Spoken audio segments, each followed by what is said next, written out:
ये मैं आज सुबह वहाँ गया था अपना महालक्ष्मी गार्डन और अपना क्या नाम बोलते हैं उसको, सुंदर नगर और पंचम वो परशनाथ कॉलोनी ने बजरंग नगर ने उस एरिया में गया था सुबह। तो वो कोई महिला थी, वो बेचारी बहुत पीड़ित थी, उसका घर चारों तरफ से पानी से घिरा हुआ था। तो वो मुझे कह रही थी कि भाई साहब मेरे उधर चलो। और मैंने कहा मेरे को कहीं जाना है। वो प्रदीप इंगड़ की पिंटू इंगड़ की जन्म तिथि थी आज। तो मैंने उनसे कहा, मैं चले जाऊंगा, मेरे सब ये भीग जाएंगे तो क्या फ़ायदा, और मेरे दांत वाद हो जाएंगे ये करे। तो ऐसे वायरल ऐसे वीडियो कोई भी बात हो ऐसे, ये इन लोगों की यही फितरत है, इन लोगों की यही है। इनका जो बॉस है वो चंदा मामा, वो चंदा उगा के अपनी पुड़िया बांटते रहता है, कुछ न कुछ दवाइयाँ बांटते रहता है। सारी ज़िंदगी 25 साल तो एमएलए और 5 साल चेयरमैन, और उसके बावजूद आज पाली की ये हालत है कि चारों तरफ से पाली के लोग पानी में डूबे पड़े। और ये मूर्ख की तरह और ये और इनके चेले वो इस तरह के वीडियो चला के क्या साबित करना चाहते हैं। मैं तो तुम्हारा वो जीता हुआ आदमी हूँ और मैं घूम रहा हूँ सुबह से शाम तक। तुम तो एक दिन घूम के एक दिन ये करके, और तुमने चेले चाटियों को छोड़ दिया मेरे पीछे कि तुम ये भीमराज भाटी क्या बोलता है इसका वीडियो वायरल करो। कितना ही तुम वीडियो वायरल कर लो, तुम्हारे में तो इतनी बुद्धि नहीं है कि अपने घर के सामने तुमने अभी तक विधायक लगा रखा है। तुमको तो वो अभी तक सपना आता है कि मैं विधायक हूँ, मैं विधायक ही हूँ। काय के विधायक हो, तुमको कम से कम शर्म आनी चाहिए। अपने घर के सामने विधायक का बोर्ड लगा रखा है, तुमको पूर्व विधायक लिखते हुए शर्म आती है क्या? हमने तो कभी नहीं लिखा कि पूर्व विधायक, या हमने तो कभी भी नाम ही नहीं लिखा कभी। और अब मैं विधायक हूँ तो तुम्हारी छाती पे मैं जीत के आया हूँ। पब्लिक ने मुझे जिताया है और पब्लिक ने मुझे सेवा करने के लिए जीता है। तुमने भूमाफियाओं के साथ मिल के यहाँ प्लॉट काट दिए, जो नदी नाले थे या जो बाड़े खाड़े थे उनके ऊपर मंदिर बनवा दिए। वो तालाब के ओटे की पाल थी, वहाँ तुमने जीएसएस बना दिया, वहाँ तुमने किसी के कहने से वो मंदिर बनवा दिया, वहाँ तुमने किसी के कहने से सामुदायिक भवन बना दिया। तो ये तुम्हारा धंधा है क्या? तुमने तुम्हारे चेले चांटियों को प्लॉट काट के पकड़ा दिए वहाँ उस तालाब के ओटे के ऊपर।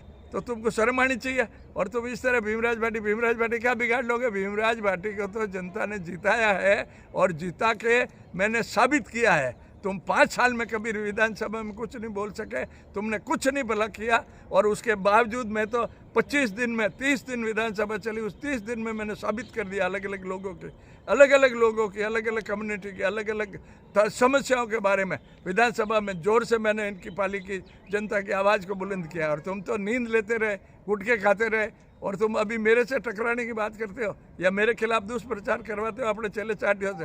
वो हिम्मत हो तो आ जाओ मैदान में। क्या पुड़िया बांट दोगे? एक दिन पुड़िया बांट दी, पुड़िया बांट के क्या तुम इतने दिन पुड़िया ही बांट रहे थे ने, कंबल ही बांट रहे थे ने, दूध ही बांट रहे थे ने? क्या हुआ तुम्हारा? पब्लिक को उल्लू बना के तुम 5 बार जीत गए। वो हमारी कांग्रेस की फूट की वजह से तुम जीत गए। और तुम अब क्या ज़िंदगी में कभी सपना भी मत देखना कि मैं कुछ बन भी पाऊँगा। वार्ड मेंबर नहीं बनने दूंगा मैं तुमको, याद रखना।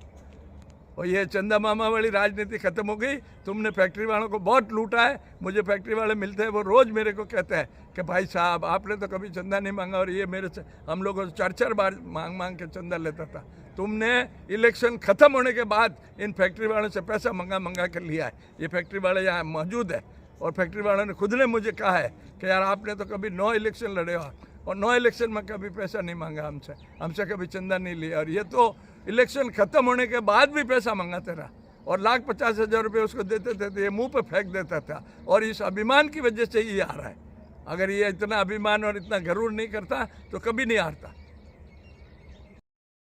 आप लोगों को ये बताते हुए मुझे गर्व हो रहा है कि उम्र के इस पड़ाव पर 75 साल की उम्र में आप लोगों के आशीर्वाद से पाली में भीमराज भाटी को आप लोगों ने जिताया। और विधानसभा के अंदर जो आदमी 25 साल से एमएलए है और विधानसभा में सिर्फ गुटखा खा के बैठे रहते थे, कुछ बोलते नहीं थे, विधानसभा में भीमराज भाटी बोल नहीं रहा है, गूंज रहा है। और वो गूंज करके वो पाली में वो गूंज लेकर के आए। और पाली में आने के बाद नए गांव, सुंदर कॉलोनी, राम रहीम कॉलोनी, गांधीनगर, पूरे पाली के वो दौरा कर रहे हैं। और जहाँ जहाँ पानी भरा हुआ है वहाँ प्रशासन से वो आग्रह करके समस्या का समाधान करा रहे हैं।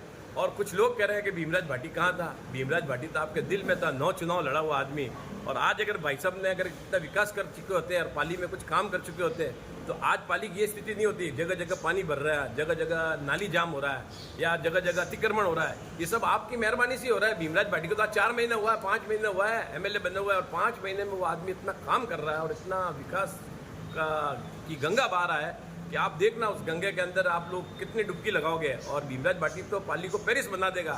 उन्होंने वादा किया था कि मैं 25 साल पहले अगर मुझे जिता देते तो अब मैं आज पाली का नहीं सोचा था और मारो जंक्शन का विकास करा था। लेकिन आप लोगों का और हमारा दुर्भाग्य था कि हम लोगों ने उनको जिताया नहीं। और अब जिताया तो भीमराज भाटी का चैलेंज है कि पाली को मैं पेरिस बना दूंगा। और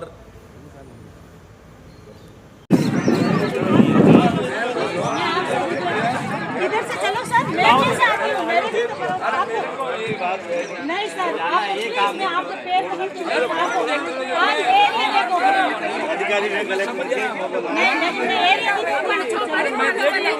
नहीं, वो आगे वाले घर वाले सोचेंगे हाँ ये आए तो आप चलो तो सही, वो घर से बाहर। अरे मैं ये सब भीग जाएगा, अभी मेरे किसी में जाना है, मुझे भी भीग जाएंगे, सूखेंगे नहीं, मेरे हाथ हो जाएंगे।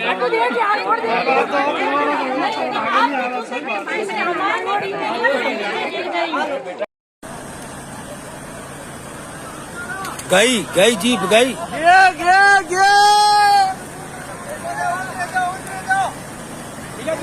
जीप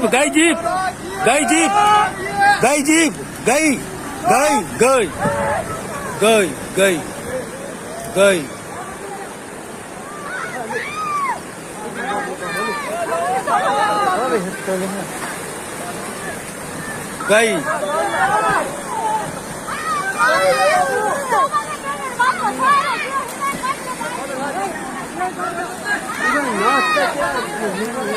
ये मर या उतारो।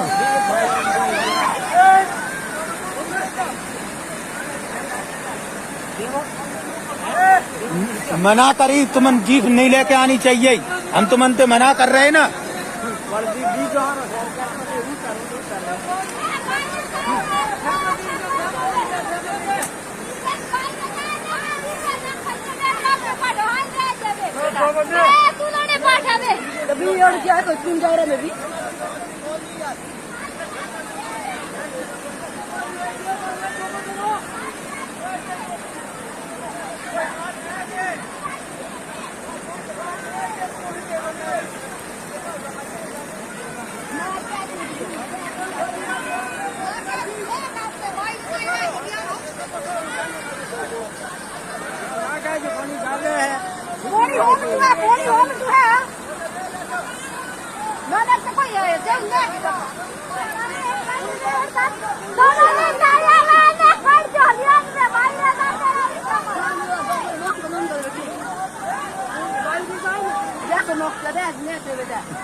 मैं